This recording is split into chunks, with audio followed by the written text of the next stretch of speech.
Atos capítulo 15, eu vou expor do verso 6 ao verso de número 35, mas eu vou ler somente de início o versículo 6 e depois vamos saltar para o verso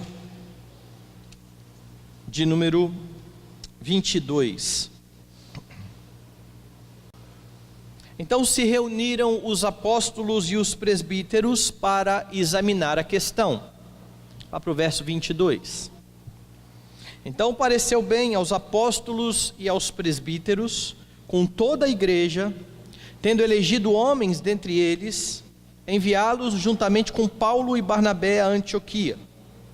Foram Judas, chamado Barsabás, e Silas, homens notáveis entre os irmãos, escrevendo por mãos deles. Os irmãos, tanto os apóstolos como os presbíteros, aos irmãos de entre os gentios em Antioquia, Síria e Cilícia, saudações.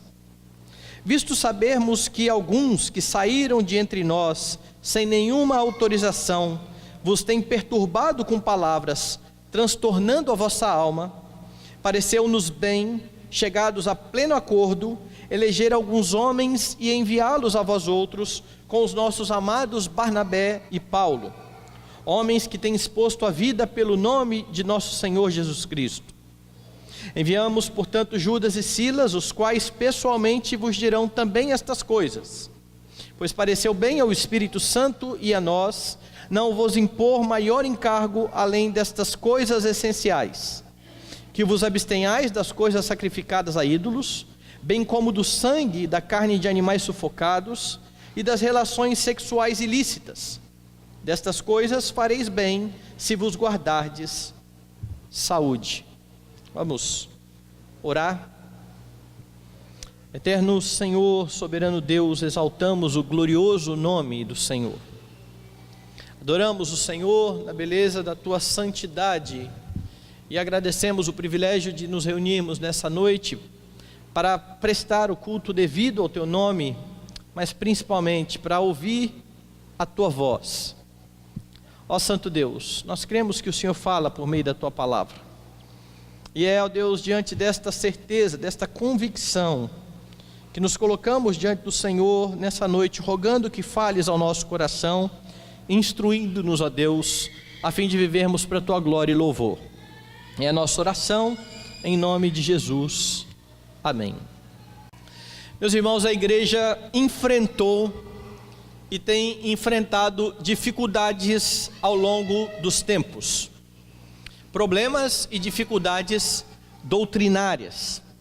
E nenhuma igreja, em nenhum tempo da história, está imune a isso. Nós podemos ver nos versículos anteriores ao texto que nós lemos, e nós vimos isso na semana retrasada, que por causa de estar aí à mercê de falso ensino e de erro, a igreja precisa contar com bons pastores e mestres. São estes os primeiros a colocar a sua vida diante da igreja para repelir o falso ensino. E você vê isso acontecer aqui em Antioquia. Paulo e Barnabé são os primeiros a se opor ao falso ensino dos judaizantes. Lembre o ensino. Alguns judaizantes estavam ensinando que, além de crer em Cristo, era preciso também circuncidar-se e guardar algumas regras da lei cerimonial que diziam respeito à dieta.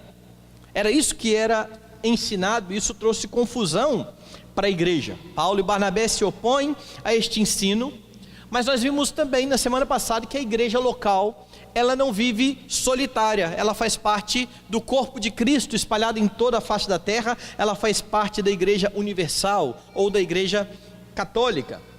E por causa disso a igreja de Antioquia pega Paulo e Barnabé e junto com Paulo e Barnabé envia representantes até Jerusalém. E ali ele vai consultar os apóstolos e os presbíteros que estão naquela cidade. Nós, como parte da Igreja Universal, parte que se chama Igreja Presbiteriana do Brasil, mais precisamente, nós entendemos que a igreja lida com estas questões por meio dos seus concílios. É por isso que a nossa igreja se chama presbiteriana, uma igreja governada por presbíteros, diferente de igrejas congregacionais, onde o governo está na mão da assembleia da igreja, de igrejas episcopais, onde a igreja está nas mãos de um homem e ali há hierarquia. Na igreja presbiteriana nós entendemos que o governo está na mão de um colegiado de presbíteros.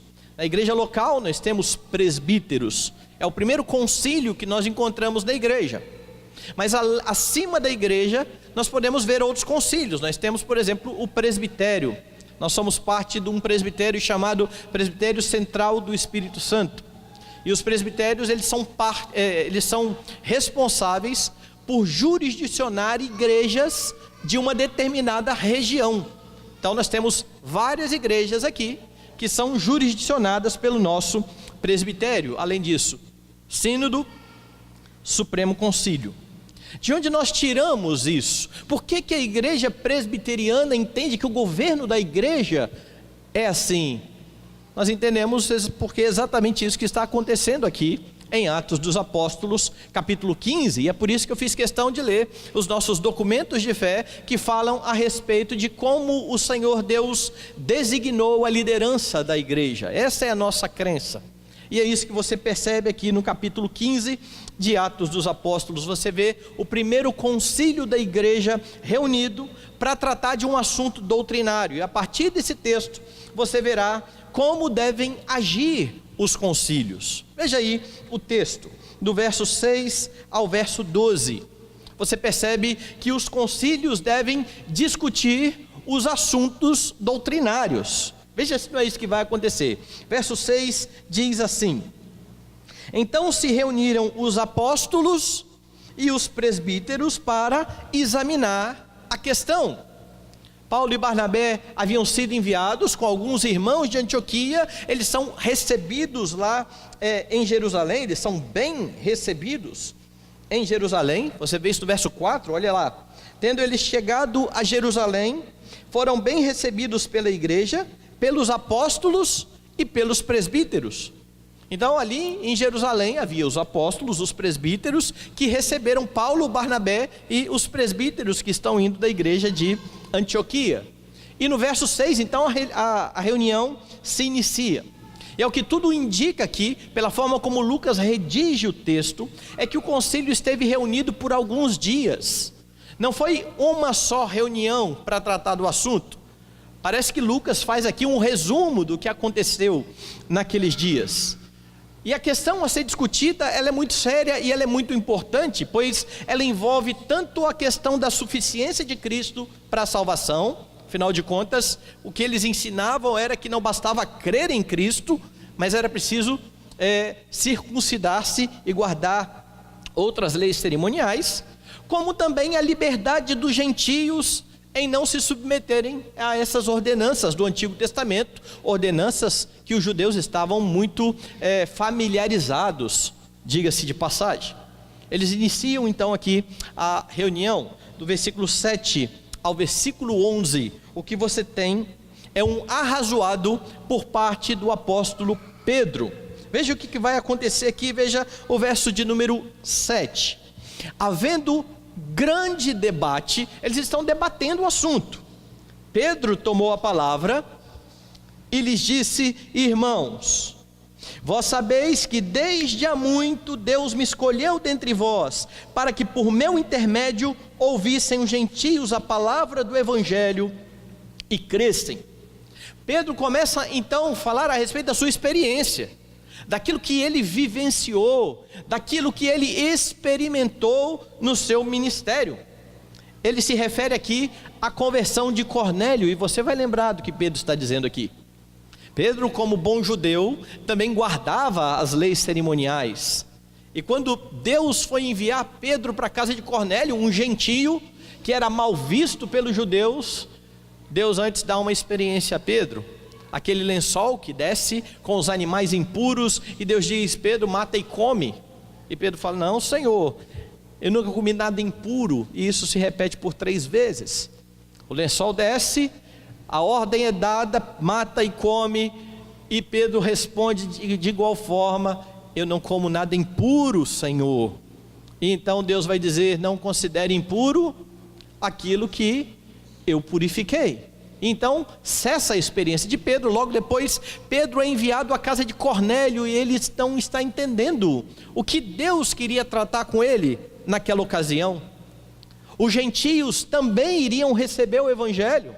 Deus não era um Deus nacional, Deus não era um Deus de judeus, Deus era um Deus que ia alcançar toda a terra, inclusive os gentios. E Pedro então é enviado a Cornélio. Cornélio se converte, a sua família se converte, o Espírito Santo desce sobre eles. Está claro que da mesma forma que os judeus receberam o Espírito, os gentios também receberam o Espírito Santo. A ida então de Pedro à casa de Cornélio resultou na conversão, que foi testificada exatamente por este ato do Espírito Santo. Então Pedro aqui está demonstrando que Deus não faz distinção entre judeus e gentios. Está havendo essa confusão na igreja, os judeus achando que eles são melhores do que os gentios, impondo a lei cerimonial, e Pedro vai explicar que não há essa distinção. Veja no verso de número 8. Ora, Deus, que conhece os corações, lhes deu testemunho, concedendo o Espírito Santo a eles, como também a nós nos concedera. Então Pedro continua a relatar a sua experiência. Irmãos, lembram-se, nós estávamos lá em Jerusalém, o Espírito desceu sobre nós falamos em língua, pessoas ouviram o que estávamos falando na sua própria língua, e o Espírito Santo desceu sobre eles. Não há distinção, nós somos iguais aos gentios. A salvação nossa e a salvação dos gentios ocorreu da mesma forma, pela fé em Jesus Cristo. E ele vai dizer: Deus, que conhece o coração, sabe da sinceridade destes homens. É isso que ele diz no verso 8. Ora, Deus, que conhece os corações, lhes deu testemunho. Se Deus deu a eles o Espírito, por que nós estamos dizendo aqui, ou os judeus estão dizendo aqui, que para ser salvo precisa circuncidar, precisa guardar a lei cerimonial? Pedro então conta o seu relato. Veja o verso de número 9. E não estabeleceu distinção alguma entre nós e eles, purificando-lhes pela fé o coração. Vocês estão vendo então qual é o foco do debate? O foco do debate é exatamente a pessoa de Jesus Cristo e a sua obra. Quem é que salva? Cristo ou submeter-se a ritos? Pedro está dizendo: a salvação é pela fé no Senhor Jesus Cristo. Veja os versos 10 e 11. Agora, pois, por que tentais a Deus, pondo sobre a cerviz dos discípulos um jugo que nem nossos pais puderam suportar, nem nós? Mas cremos que fomos salvos pela graça do Senhor Jesus, como também aqueles o foram. E então Pedro termina de contar a sua experiência dizendo o seguinte: olha, se os gentios foram salvos da mesma forma que nós, ou seja, pela graça de Deus, não há sentido em colocar sobre eles um jugo tão pesado como o jugo de salvação pela fé, porque nem os nossos pais conseguiram suportar esse jugo.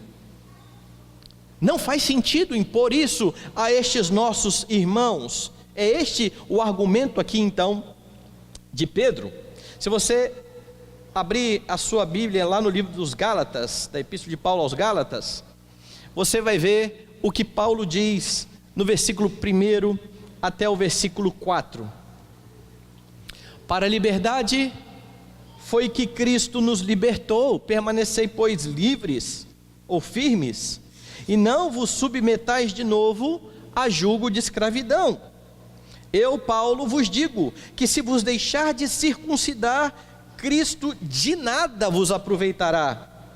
De novo testifico a todo homem que se deixa circuncidar, que ele está obrigado a guardar toda a lei. De Cristo vos desligastes, vós que procurais justificar-vos na lei, da graça decaístes. O ensino de Paulo lá na frente aos Gálatas está baseado exatamente na palavra que o concílio está expressando aqui. Quem quer salvar-se pela lei, quem se submete à circuncisão achando que daí vem a salvação, está obrigado a guardar toda a lei.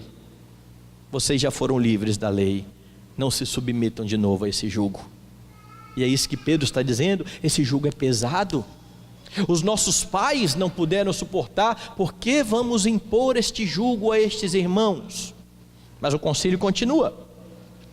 E após a fala de Pedro, veja lá no verso de número 12, as pessoas fazem silêncio, e diz o texto: toda multidão silenciou, passando a ouvir Barnabé e a Paulo, que contavam quantos sinais e prodígios Deus fizera por meio deles entre os gentios. Agora as pessoas ouvem mais dois, Paulo e Barnabé, e eles também vão relatar a sua experiência.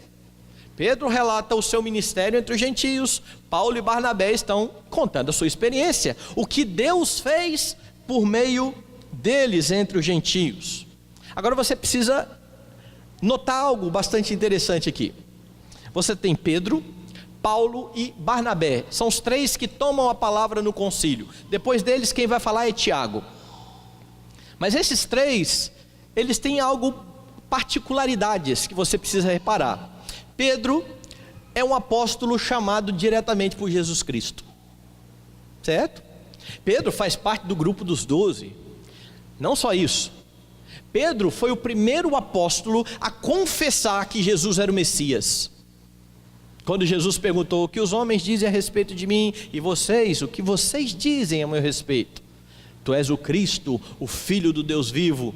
E por causa disso foi ele que ouviu de Jesus: bem-aventurado és, Simão, porque não foi nem carne nem sangue que tu revelaram, mas o meu Pai que está nos céus. Também te digo que tu és Pedro, e sobre esta pedra edificarei a minha igreja, e as portas do inferno não prevalecerão sobre ela. Pedro é o grande porta-voz dos apóstolos aqui no começo de Atos dos Apóstolos. E Paulo? Paulo é um apóstolo nascido fora do tempo. Ele mesmo se trata assim, dizendo que ele era um abortivo, nem era digno de ser chamado apóstolo, porque ele foi chamado bem depois do ministério de Jesus, e para piorar, ele era um perseguidor da igreja, ele era um perseguidor do caminho. Mas ele teve uma experiência fantástica. No caminho de Damasco, o Senhor se apresenta a ele, o lança no chão e vai dizer diretamente: por que você está me perseguindo? E é a partir dessa experiência que Paulo então se converte e vai ser o apóstolo dos gentios. E Barnabé é chamado de apóstolo, mas ele é um apóstolo não no sentido estrito da palavra, ele é um apóstolo no sentido mais amplo da palavra. Ele é apóstolo porque ele foi enviado pela igreja com a missão de plantar outras igrejas. É por isso que ele é referido aqui como apóstolo. Tiago, que vai falar logo mais, esse nem é apóstolo. Mas o que eu quero chamar a sua atenção? O concílio os vê da mesma forma. Pedro não começa o debate e o discurso dizendo: olha aqui, quem vai falar aqui sou eu, aquele que tem a chave da igreja. Então vocês prestem bem atenção no que eu vou dizer. Paulo também não apela para nenhuma autoridade dizendo: olha, ninguém aqui teve experiência como eu tive, porque vocês viram Jesus, eu ouvi lá no caminho de Damasco. Nenhum deles chama atenção para a sua própria autoridade, e o concílio está ouvindo todos eles da mesma forma. Não há proeminência deles, nem sobre os presbíteros. Ali estão os pastores da igreja discutindo um sério problema doutrinário, e é isso que o concílio precisa fazer. O concílio precisa discutir os assuntos doutrinários. E quando um concílio se reúne, meus irmãos, não pode haver então esse apelo à autoridade, como se existisse uma graduação. Eu sou pastor, me ouça. Presbítero, fica quieto aí no seu canto. Ou eu sou um pastor mais experiente, eu tenho mais tempo de ministério. Não. Com isso eu não estou dizendo que nós também não devemos ouvir a sabedoria daqueles que têm mais experiência. Não é isso que eu estou dizendo. O que eu estou dizendo é que tempo de ministério não é ou não dá direito a pastores terem mais autoridade ou uma voz mais forte dentro do concílio. E se isso é verdade, não deve haver nem pastores que pastoreiam igrejas maiores com voz maior dentro dos concílios, o que infelizmente acontece. Somos presbiterianos, mas vemos muitas vezes em nossos concílios uma distorção daquilo que está acontecendo aqui em Atos dos Apóstolos, onde alguns chamam para si a autoridade e usam até dos seus títulos. Eu estava conversando com um amigo meu ontem, e a gente estava lembrando de uma história de um concílio, onde ele se dirigiu a um pastor, dizendo ao pastor assim, fulano. Aí o pastor parou, todo mundo, na frente de todo mundo, falou assim, para, fulano não, reverendo fulano, na frente de todo mundo. Aí ele virou para o presbítero e disse, ô Cicrano não, pastor, presbítero Cicrano. Todo mundo aqui pode me chamar pelo nome, mas para o senhor é presbítero Cicrano. E eu entendi muito bem o que aconteceu lá e o que ele fez lá.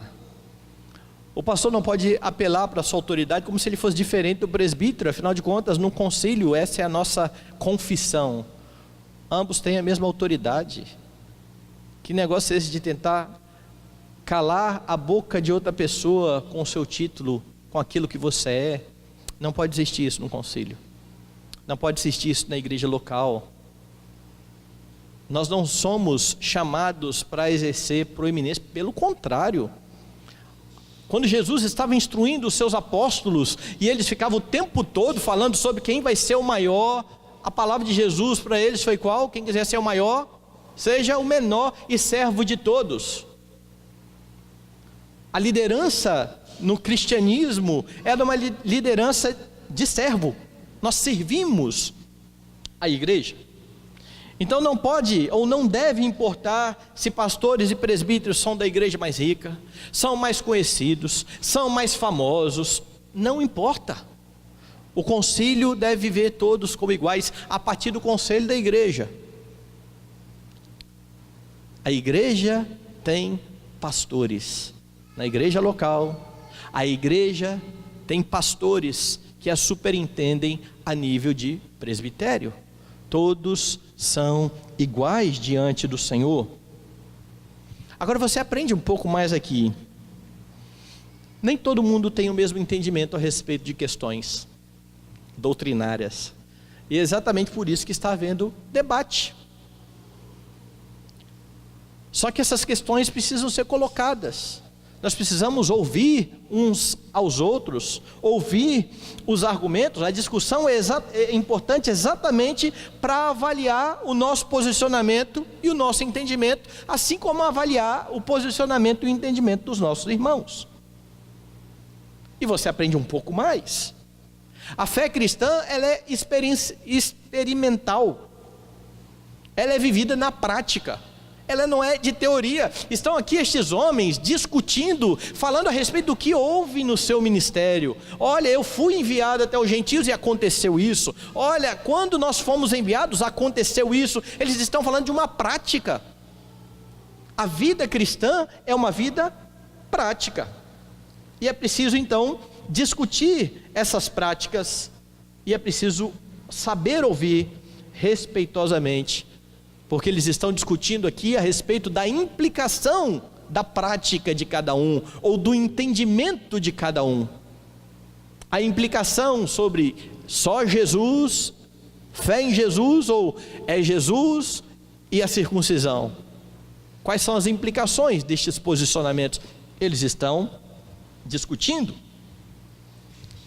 Quando a suficiência de Cristo é atacada, meus irmãos, é preciso de fato estar disposto a discutir. E presbíteros, como eu falei há sermões atrás, precisam estar preparados para isso, porque são eles os primeiros a defender a doutrina. Tem muita gente que entende que discussões são coisas que não deveriam acontecer, porque elas não edificam, e é verdade que tem muita discussão que não edifica, mas essa discussão levou a igreja a experimentar paz, como nós vamos ver mais à frente. As experiências são importantes, então, para chegar a uma decisão. Eles estão discutindo o assunto, mas perceba, os concílios devem decidir conforme as Escrituras e não conforme a experiência. Veja aí a partir do verso 13, é isso que você tem. Depois que eles terminaram, falou Tiago dizendo: irmãos, atentai nas minhas palavras, prestem atenção no que eu vou passar a dizer. E Tiago vai dizer: olha, Barnabé, Paulo e Pedro relataram aí as suas experiências, e agora eu vou falar, eu vou analisá-las, e é isso que Tiago faz. Ele pega a experiência que cada um desses homens conta e discute, e avalia essas experiências pelo crivo da Escritura. Veja aí, a partir do verso 14, desculpe. Expôs Simão como Deus primeiramente visitou os gentios, a fim de construir dentre eles um povo para o seu nome. Tiago está dizendo, atente aqui. Simão contou a experiência, como Deus visitou os gentios, como Deus salvou os gentios, para constituir dentre os gentios um povo ao seu nome. O que o concílio tem que parar para pensar agora é: isso está de acordo com a Escritura? Nós temos base na Escritura para crer que a experiência de Pedro está correta? Então, Tiago continua: conferem com isso as palavras dos profetas, como está escrito: cumpridas estas coisas, voltarei e reedificarei o tabernáculo caído de Davi, e levantando-o de suas ruínas, restaurá-lo-ei. Veja então o que está acontecendo. O que Pedro viveu, diz Tiago, foi anunciado pelos profetas. A Escritura já dizia.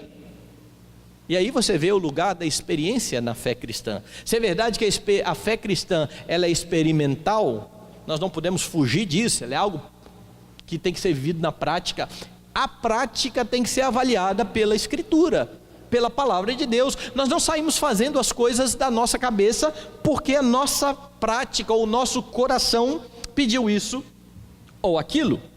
E então ele cita dois profetas aqui em conjunto, ele cita Amós e Isaías, e ele está demonstrando aqui que aquela experiência está de acordo com a Escritura. Deus já havia dito que isso aconteceria. Veja os versos 17 em diante: para que os demais homens busquem o Senhor, e também todos os gentios sobre os quais tem sido invocado o meu nome, diz o Senhor, que faz estas coisas conhecidas desde os séculos. Tiago está aqui então avaliando uma experiência por meio da Escritura. Reparem mais um detalhe. Quando Paulo escrever mais à frente a carta aos Gálatas, ele vai contar uma experiência que ocorreu com Pedro, quando Pedro se tornou repreensível. Talvez você lembre disso. E ele então vai escrever lá na carta aos Gálatas o seguinte: que quando Pedro se tornou repreensível, qual foi essa ocasião? Ele estava comendo com os gentios, e de repente chegaram os da parte de Tiago, os judeus. Por que eu estou apontando esse momento da história? Porque quando Paulo diz isso, chegaram os da parte de Tiago, que eram judeus, e Pedro por causa disso largou o que estava comendo de lado e começou a falar que não deveria comer aquilo ali, e Paulo o repreende. Paulo está identificando Tiago como uma espécie de líder dos judeus. E agora estão os judeus aqui tentando impor um encargo sobre os gentios. Pedro conta uma experiência. Tiago não fala, eu estou do lado dos judeus. Ele olha para a Escritura e fala contra os judeus, mesmo sendo apontado como um líder dos judeus, mesmo sendo alguém que está caminhando junto com eles. O compromisso não é com o grupo em si, o compromisso é com a Escritura, é com aquilo que a palavra diz. E isso é bastante importante de você perceber. Aqui ele dá ouvidos ao que a Bíblia diz e não se importa em contrariar judeus. A Escritura é a regra, e se a Escritura está contra a nossa prática, prevalece a Escritura e não a nossa prática. A passagem que ele cita aqui era uma passagem então que apontava para Cristo e para o seu governo, não só sobre os judeus, mas também sobre os gentios. O reinado de Cristo não é sobre os judeus, o reinado de Cristo ele é universal. É por isso que ele cita então o tabernáculo de Davi, no verso 16, ou a tenda de Davi, que é uma figura do templo. Ou seja, Deus iria restaurar a adoração, e na adoração seriam incluídos tanto judeus quanto gentios. E então ele cita o texto onde Deus diz, no verso 18 ele afirma: diz o Senhor, citando o profeta, para afirmar que aquilo que Deus disse que ocorreria, estava acontecendo. Havia chegado então este momento. E aí do verso 19 ao verso 21, você tem uma proposta de decisão. Olha, Pedro falou, o que Pedro falou está de acordo com as Escrituras. Então, verso 19, pelo que julgo eu, não devemos perturbar aqueles que dentre os gentios se convertem a Deus, mas escreverdes que se abstenham das contaminações dos ídolos, bem como das relações sexuais ilícitas, da carne de animais sufocados e do sangue, porque Moisés tem em cada cidade, desde tempos antigos, os que o pregam nas sinagogas, onde é lido todos os sábados. Entenda o que está acontecendo então aqui. A proposta da decisão é essa. Irmãos, ouvimos os relatos, isso está então de acordo com as Escrituras. Os gentios são crentes, eles não precisam circuncidar para provar que eles são crentes. Eles creem em Cristo, eles são justificados pela fé, e então, calcados na Escritura, eles vão declarar que os que creem em Deus entre os gentios não precisam fazer mais nada para ser salvo. Então eles não podem ser perturbados, e a expressão aqui, a ideia aqui é: pare de aborrecê-los, ou pare de comprimi-los, porque as exigências dos judeus para com os gentios estavam fazendo exatamente isso, estavam trazendo peso. Parem de comprimi-los, não façam isso. E Tiago, como líder do concílio, propõe o que será acatado pelos demais. Entretanto, a decisão, ela não era um mandamento apenas para os judeus. Os judeus não poderiam perturbar os gentios, impor a eles para a salvação algo que a Escritura não impunha. A salvação é pela fé em Cristo. Entretanto, o que os gentios deveriam fazer? Eles deveriam abster-se de algumas coisas, que foram as coisas que eu li aqui já: alimentos sacrificados, imoralidade sexual, animais estrangulados. E por que o concílio diz isso para os gentios? Baseado nesse texto, alguns acham que não pode comer alguns tipos de alimento hoje, certo? Que tem sangue. Não é esse o ponto aqui. O que o concílio está fazendo é: judeu, para de perturbar o gentio. Por outro lado, o concílio está dizendo: gentios, amem os seus irmãos judeus, que ainda não têm o entendimento que vocês têm, de que não há problema comer essas coisas. Eles viveram muito tempo se submetendo a essas leis, eles estão há muito tempo com essa prática, e não é de uma hora para outra que eles simplesmente, pronto, a partir de hoje está liberado. Então, por amor ao judeu, abstenha-se de comer estas coisas. E por que eu estou falando que é por amor? Porque não há mandamento que obrigue alguém a parar de comer qualquer coisa que seja. Paulo vai explicar isso nas suas cartas. Mesmo a carne sacrificada a ídolos, Paulo vai dizer: o ídolo não é nada, coma com ações de graças. Agora, se você tiver um irmão com a consciência fraca, por amor ao seu irmão, abstenha-se. A única coisa na decisão do concílio aqui, que é de fato uma proibição da lei de Deus, é a questão da imoralidade sexual. Então o concílio leva em conta para tomar a sua decisão: amor a Deus, abstenha-se daquilo que Deus diz para não fazer, imoralidade sexual, amor ao próximo, não martele a consciência do seu irmão judeu fraco. Então perceba que a decisão, ela é uma decisão que parte da Escritura. Exigir mais do que isso seria fazer os gentios se submeterem à lei para a salvação, e essa não é a mensagem cristã.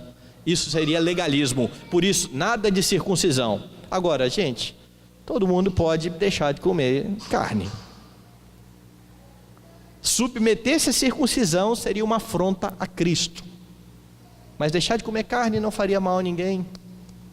E é por isso que o concílio parte para essa direção. Então o que o concílio faz? Ouve as experiências, mas decide conforme a Escritura. Você aprende então aqui, irmãos, que as experiências, quaisquer que forem elas, precisam ser avaliadas pelo crivo da palavra.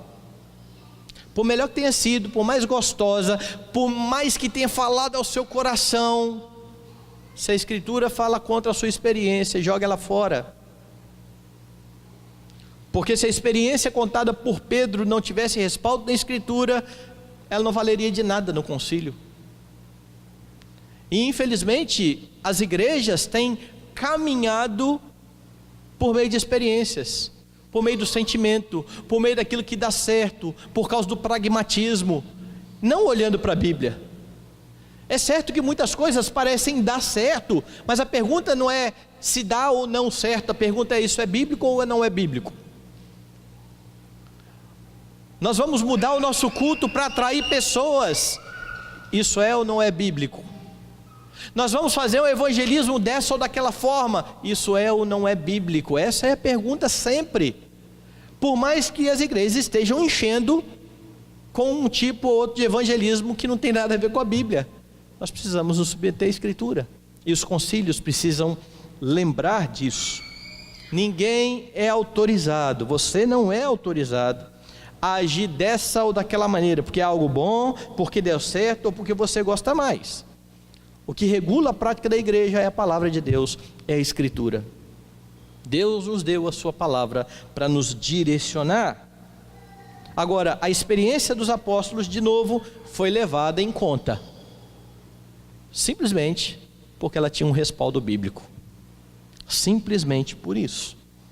Toda prática e todo ensino precisam necessariamente estar alicerçados na Escritura. Daí a exigência para o presbítero: ele precisa amar a palavra, ser apegado à palavra da verdade. Nós não fazemos porque queremos, fazemos porque a Bíblia diz. Então, por mais piedoso que seja o líder, por mais carismático, se ele não fala conforme a Escritura, rejeite. A lei e os profetas. Quem não fala dessa forma não deve ser ouvido pela igreja. E como nós somos presbiterianos, eu preciso falar um pouco mais. Na nossa igreja, aquilo que nós fazemos, pensamos, cremos, precisa estar em conformidade com a Escritura, conforme os símbolos de fé da igreja, conforme o entendimento da confissão e dos catecismos. E alguém diz assim: mas pastor, então o catecismo é mais importante do que a palavra de Deus? É lógico que não. Se você não conhece, se você é presbiteriano e não conhece, deveria conhecer a Constituição da igreja. O primeiro capítulo da Constituição da igreja vai dizer que nós somos uma federação de igrejas, que temos como única regra de fé e prática as Escrituras do Antigo e do Novo Testamento, e como sistema expositivo de doutrina a confissão e os catecismos. Ou seja, para nós, confissão e catecismos são uma exposição correta da Escritura.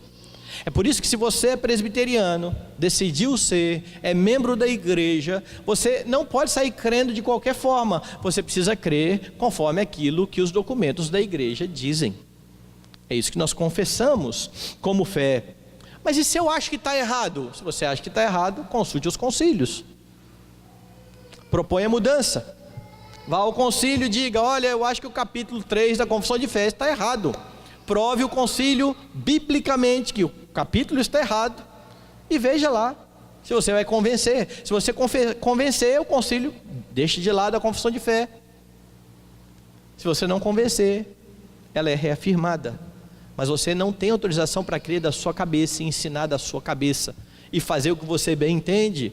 Nós somos uma igreja confessional. Nós temos um sistema de doutrinas que nós começamos. Entretanto, indivíduos dentro das igrejas muitas vezes começam a ensinar dentro da igreja contrário àquilo que os símbolos de fé têm nos dito. Cuidado com isso. A decisão do Concílio de Jerusalém mostra também aqui o plano de Deus no decorrer da história, por meio de Jesus Cristo, salvando todos aqueles que o Pai deu para Jesus, tanto do meio dos judeus, quanto do meio dos gentios. E mais, a decisão levou em conta o amor a Deus e ao próximo. Entenda então isso, por amor aos irmãos. Muitas vezes nós vamos precisar nos abster de fazer coisas que são lícitas, coisas que não há problema algum, mas que há irmãos fracos que não entendem. Ano passado, ano retrasado, eu estava pregando sobre isso e eu vou relembrar isso aqui.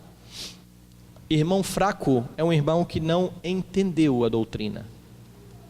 Isso é um irmão fraco. Pessoas que entendem, mas que querem impor a sua vontade, não são irmãos fracos.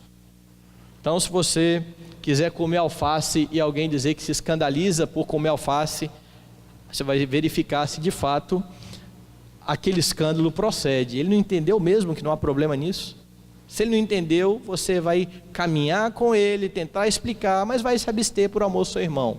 Entretanto, se o irmão sabe que não tem problema nenhum comer alface, mas diz, eu acho que é melhor não comer, esse problema é dele. Coma. Ah, mas não vai escandalizar? Não, você não escandaliza quem sabe. Isso não é escândalo. O escândalo é para alguém que não compreende, para alguém que é fraco na fé. Não faça, entretanto, nada que negue a justificação somente pela fé em Cristo. Ainda que o irmão fraco queira que você faça algo que negue isso. Não, isso é inegociável. Agora, nós podemos negociar questões lícitas por amor aos irmãos. Mas continue aí. Os concílios também precisam, além de ouvir, discutir o assunto, decidir biblicamente, eles precisam comunicar as suas decisões às igrejas locais. Foi o texto que eu li aqui no início, do verso 22 ao verso de número 29. Esse foi o próximo passo. Comunicar às igrejas, sobretudo a igreja de Antioquia, porque foi de lá a consulta. Foi lá o problema. Foram eles que enviaram a consulta ao concílio e provocou lá a reunião do concílio. E o texto então diz no verso 22: então pareceu bem aos apóstolos e presbíteros com toda a igreja, tendo elegido homens dentre eles, enviá-los juntamente com Paulo e Barnabé a Antioquia. Foram Judas, chamado Barsabás, e Silas, homens notáveis entre os irmãos. E Lucas está apontando aqui então para a paridade. Não foram os apóstolos para comunicar, não foram os presbíteros, pareceu bem a ambos.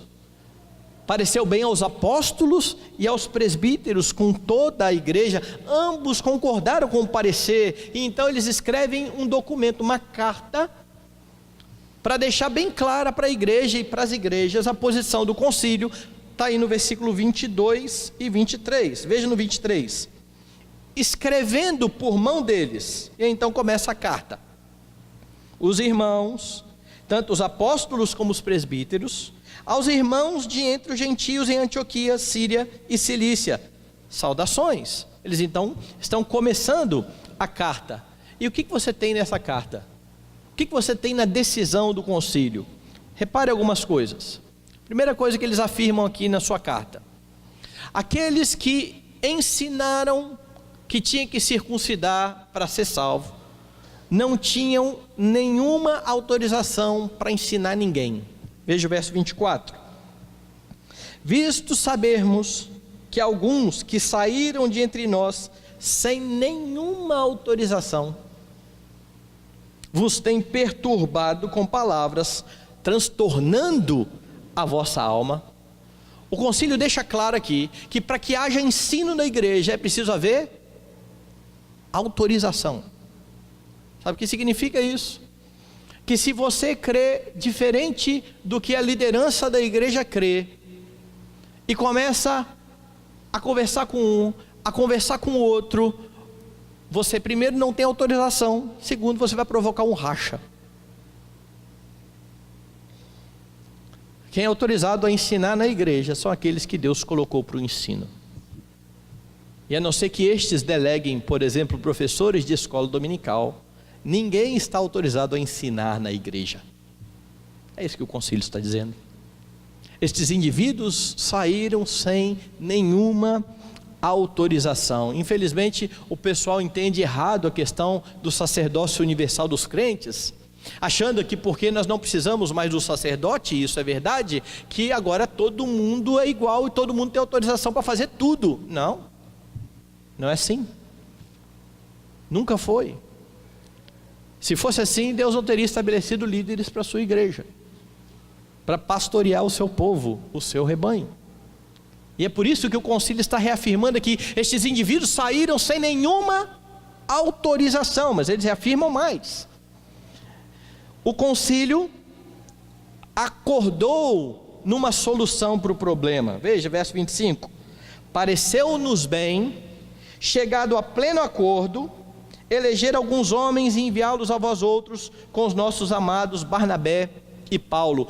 Eles estão fazendo questão de dizer que aquilo que eles estão fazendo foi de comum acordo. Foi depois de uma discussão, foi depois de o concílio ter se reunido. Mais ainda, eles dizem que homens piedosos são eleitos para enviar essa mensagem à igreja. Está aí na parte B do verso 25 até o verso 27.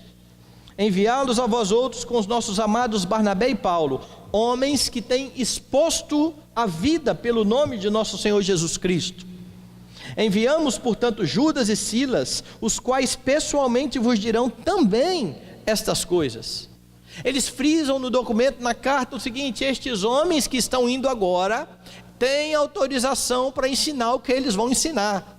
Então primeiro eles negam que os outros tinham autorização, eles não tinham, mas esses que estão indo, eles têm. Nós enviamos de comum acordo, eles têm autoridade para os que eles vão fazer no meio de vocês. Veja o verso 28. Pois pareceu bem ao Espírito Santo e a nós. E essa expressão é linda. Pareceu bem ao Espírito Santo e a nós.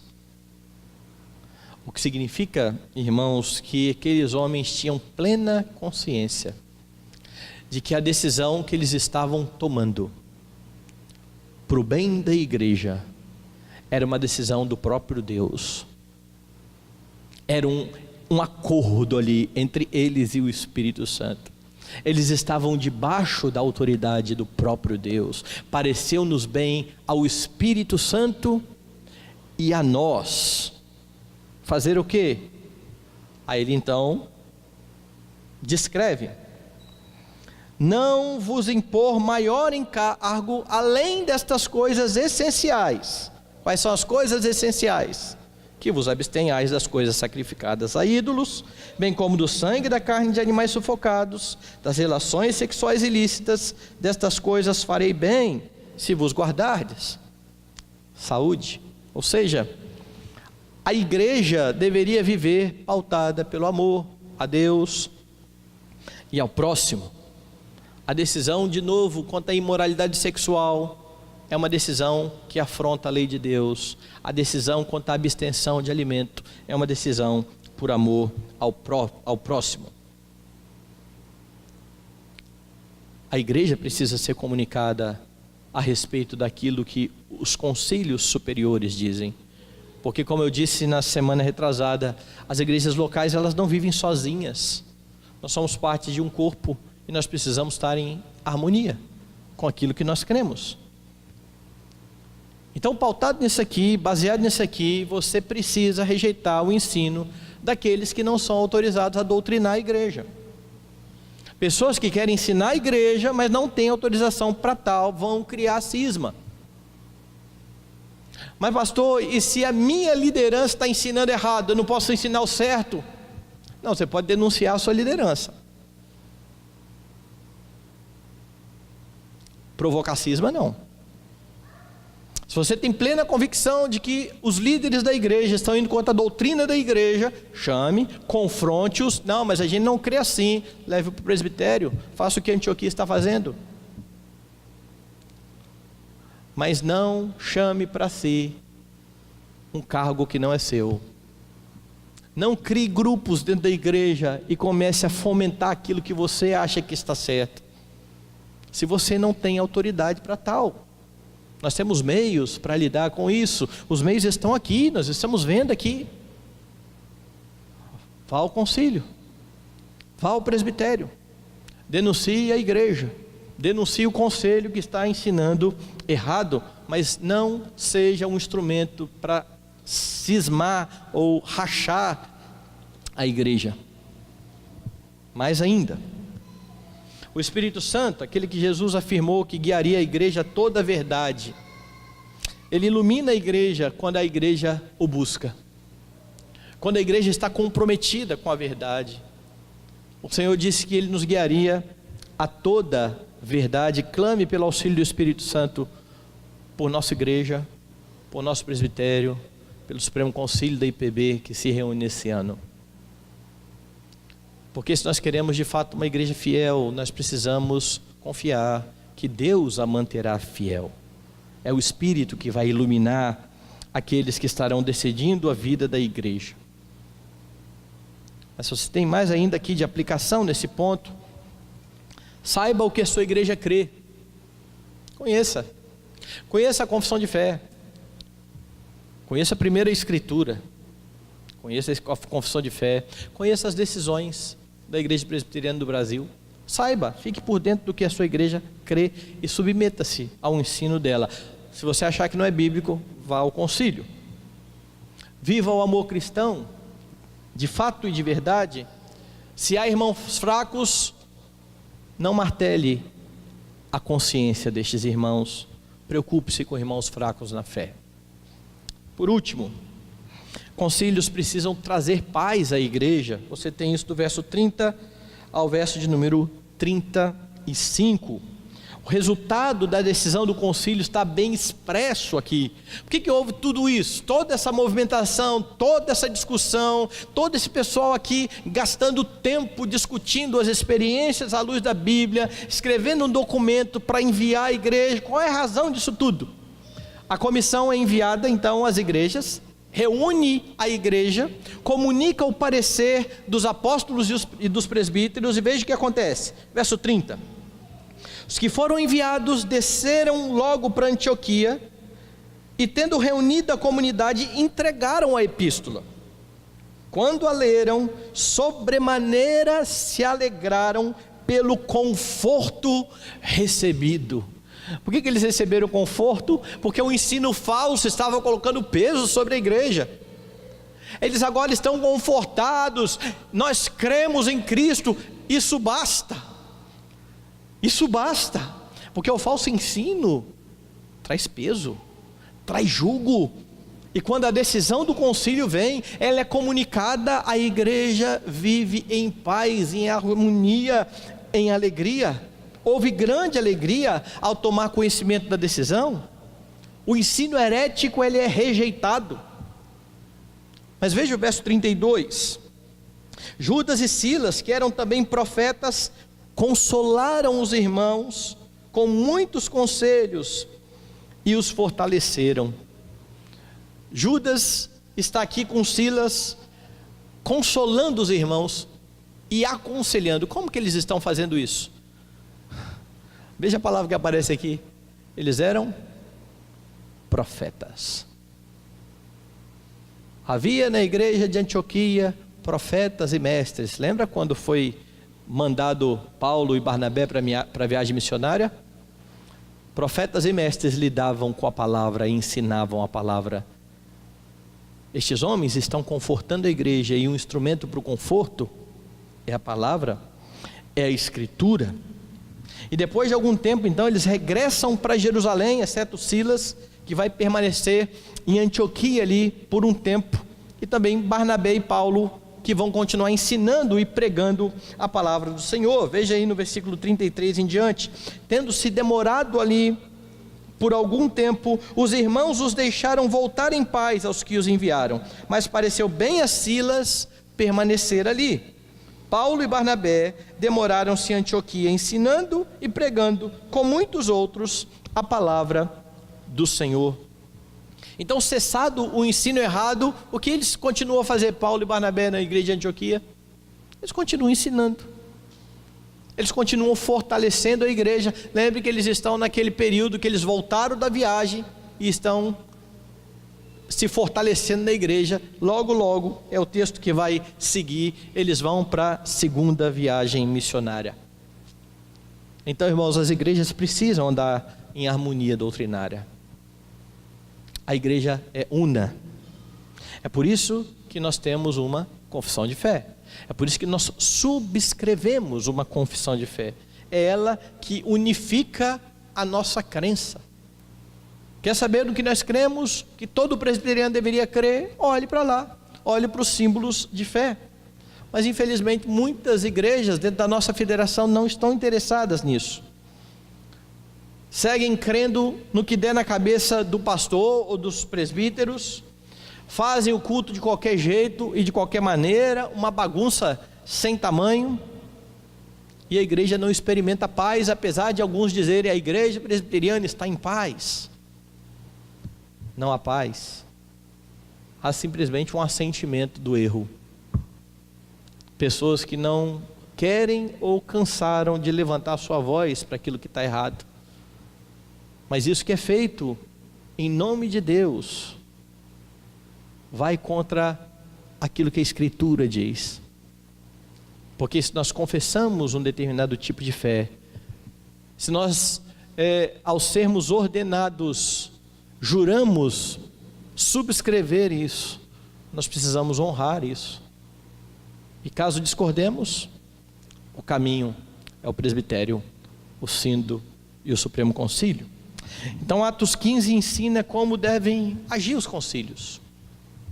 Eles devem estar comprometidos com a glória de Cristo. É com isso que o concílio precisa estar comprometido. Veja, toda a controvérsia, todo o falso ensino dizia a respeito à obra do Redentor em favor do seu povo. Jesus é suficiente ou Jesus não é suficiente? E por causa disso, de estar comprometido com Cristo, o concílio discutiu o assunto. Então esteja pronto a discutir as suas convicções, você também. Apesar de você não ser o concílio, isso vale para nós. Esteja pronto a discutir aquilo que você crê, as suas experiências, como tem sido a sua caminhada. Mas decida fazer aquilo que está nas Escrituras, como fez o concílio. De novo, se a sua experiência estiver contra a Bíblia, deixa de lado. Siga a Escritura. O ensino precisa estar alicerçado. E se você ouvir de púlpitos um ensino diferente da Escritura, deixe de lado. Deixe de lado. Conselhos precisam comunicar às igrejas locais. Isso nos lembra, nós não vivemos isolados. A nossa igreja faz parte de um corpo, do corpo de Cristo, e mais especificamente dentro da IPB, de uma federação, de um presbitério. Nós não somos independentes. É por isso que o que acontece em outras igrejas dentro do nosso presbitério deve nos preocupar, ou deve ser motivo de alegria. Quando uma igreja vai bem, nós nos alegramos. Quando uma igreja passa por problemas, nós precisamos nos entristecer, nós precisamos ajudar. Nós não somos isolados, nós somos parte de uma federação. O concílio comunica às igrejas locais e isso traz paz à igreja. É isso que vai acontecer sempre que o fiel ensino da Escritura estiver nos púlpitos. A igreja vai experimentar paz. A discussão conciliar resolveu o problema doutrinário e abriu o caminho para que a pregação da salvação pela fé em Jesus Cristo somente continuasse. E curiosamente, o texto que segue ao concílio é qual? A segunda viagem missionária. A igreja está em paz. o Evangelho vai continuar se expandindo, Cristo vai continuar sendo anunciado. Que Deus nos firme na doutrina, que Deus faça com que a nossa igreja experimente cada dia mais paz, por olhar para a Escritura e estar calcada na Escritura, para que estando em paz, possamos proclamar as virtudes daquele que nos chamou das trevas para a sua maravilhosa luz.